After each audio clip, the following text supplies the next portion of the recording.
What's up guys, hope you're doing great. It's your boy Kwadwo Sheldon. In today's video, we're going to look at how I transformed this ugly looking location and background into these wonderful pictures with just one model and a light.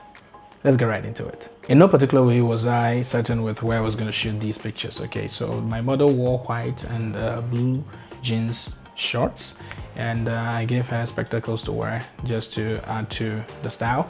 So I was moving around with my assistant with my camera in my hand. I was using a 16 to 35 2.8 Canon EF lens on my 6D camera, which I still use today. And the light modifier that I used was a beauty dish on a light stand with the AD600 BM.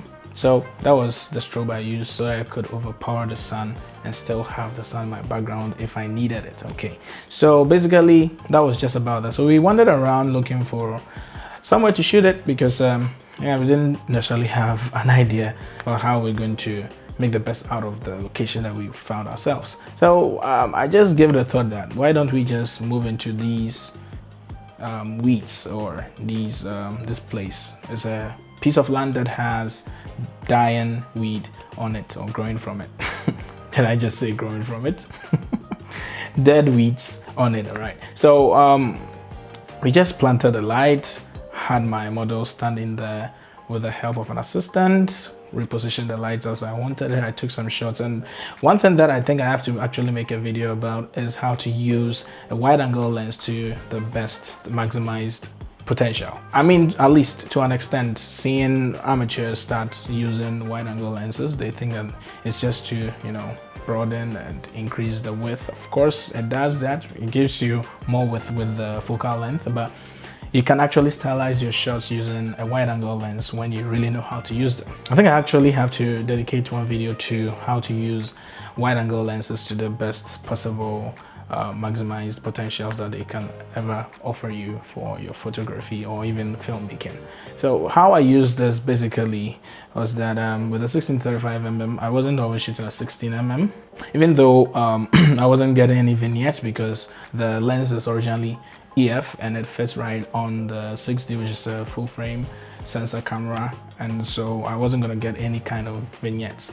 But I'll not always stay at the 16 because it contorts or it distorts. That's its purpose, actually, to distort and try and assemble or accumulate a whole lot of focal length of detail within the space to keep them right in there in the sensor, but naturally that's not how our eyes see things. So it actually changes things from the normal to surreal, and if you're very knowledgeable with its use, you are set up for a great start. So I shot most of the time around 24, 28 mm over there, thereabout, and I will stick close to my subject because if I have a lot of distance away from the subject, it's going to of course bring in so much that I may not find it appealing enough, even though in this space the vast land isn't so distracting that it wouldn't bring out my subject. But I still stay close to my subject so that I could use the contortions, because on a wide angle lens it bulges a little bit.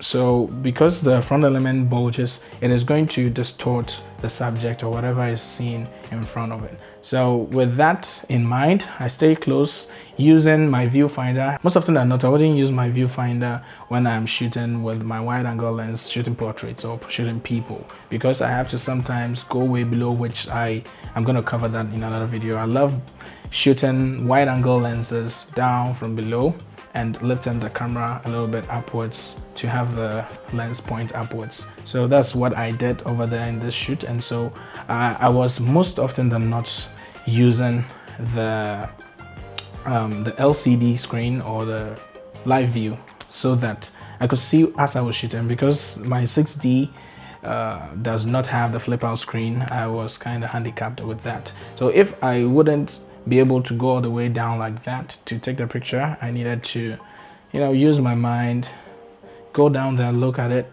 and, you know, just assumption or believing that I have the right orientation in its right position, I'll click the pictures, look at them to ensure that I have my focus right, as well as my framing is also intact. So I did that a couple of times and I was blown away because I wasn't expecting the best out of such a location, but I noticed that the subject and the styling of the subject causes a great deal in positivity or negativity to the outcome of your picture. So if you style your subjects very well, you put them in a grungy, ugly location.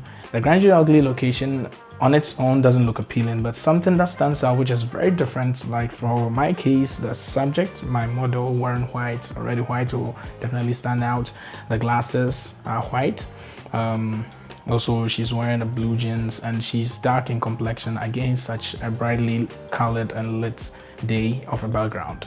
And all these come together to ensure that my subject stands out, and because the styling was also well done, I think it all added on to the beauty and the aesthetics of the outcomes of the photographs. So I was enjoying myself as much as I was clicking the pictures, and with the AD 600 BM, the strobe actually overpowers the sun, so I was able to expose for my subject so that my background will also be isolated in terms of the lighting. So basically that was what I did with such a grungy background.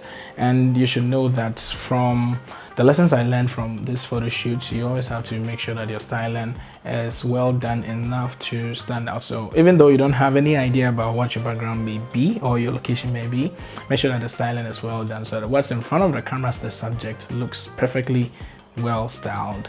Everything else can be an add-on or a plus, and you wouldn't have to even worry about putting your subject in front of the garbage or anything that doesn't look as pleasing as your subject. So basically that's what I did with this shoot, and I enjoyed it. And if you enjoyed this video, please give it a thumbs up, subscribe to my channel, and turn on the post notification button so that you'll be notified of all future videos and you'll also be the first to see them. So until the next video, I'm gonna catch you later, and just like always, see ya.